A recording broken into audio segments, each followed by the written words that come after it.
మొదటి కుమార్తె, రెండు కుమార్తె. పరిశుద్ధ ప్రేమ తండ్రి ఈ కుమార్తెని చూస్తున్నాం. సమయంలో కుటుంబాన్ని దీవించి నడిపించిన విధానం బట్టి ఉన్నాను. ఇచ్చిన దీవెన ప్రతి సహాయం బట్టి ఉన్నాను. చక్కని ఇద్దరు కుమార్తెలు బట్టి ఉన్నాను. ఈ కుమార్తె నీ హస్తమనాలు పెట్టుకుంటాను. మీరంతా ప్రోక్షించాలి పెట్టుకుంటాను. ఈ బిడ్డ నీ సొత్తు ప్రభావం నీ ధైర్యం ఉండాలి కదా. ఈ దినం నుండి ఈ బిడ్డ మీద ప్రత్యేకమైన దీవెన ఉండాలని నీ సన్నిధిలో నామకరణ చేసినగా ఈ సమయంలో తండ్రి కుమార పరిశుద్ధాత్మ నామంలో జోయానా నిసి అనే నామకరణ చేసినగా నువ్వు కృప కనికరం కలిగిన దేవుడు అనేది, నీవు మాకు జయమిచ్చే దేవుడు అనేది ఈ బిడ్డ జీవితంలో కనపరచబడు. ఈ బిడ్డ జీవితంలో నీ హస్తాలతో ఉండాలి, నీ క్షేమం ఉండాలి, నీ కాపుదలు ఉండాలి.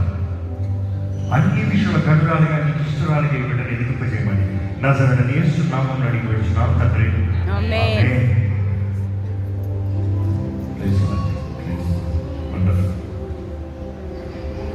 జోయానా అన్న మాటకి గాడ్ ఇస్ గ్రేషియస్, నిసి అన్న మాటకి మన ధ్వజము విజయ ధ్వజమే యెహోవా నిసి అని పాట పాడుతూ ఉంటాం కదా.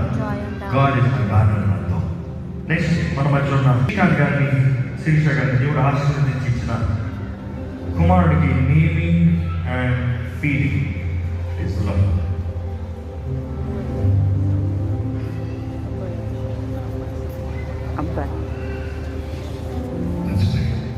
పరిశుద్ధ ప్రేమ తండ్రి శ్రీకాంత్ గారి కుటుంబంలో చేసిన దీవెన బట్టి, ఇచ్చిన దీవెన బట్టి, చేసిన కార్యాలను బట్టి వందనాలు ప్రభావం.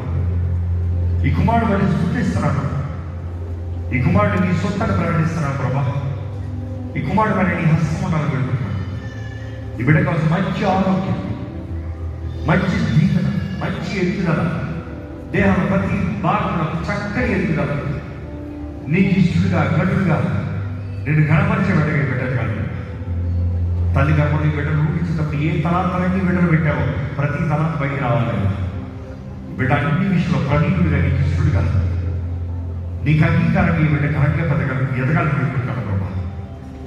ఈ సమయంలో ఈ బిడ్డ నిశ్చితలు గమనిస్తూ ఈ బిడ్డకు నామకరణ చేస్తూ తండ్రి కుమార పరిశుద్ధాత్మ నామంలో జేసన్ డానియల్ నామకరణ చేయించుగా ఈ బిడ్డని నీవు బలపరచు, ఈ పేరుని ముద్రించి జేసన్ డానియల్ ఈ రోజు నుండి గంభీరమైన వ్యక్తిగా, గనుడైన వ్యక్తిగా, బలమైన వ్యక్తిగా నీ కృపలు ఎన్నో కృపలు దయచేసి గత నెలలంతా పాల్గొని ఇచ్చిన కృప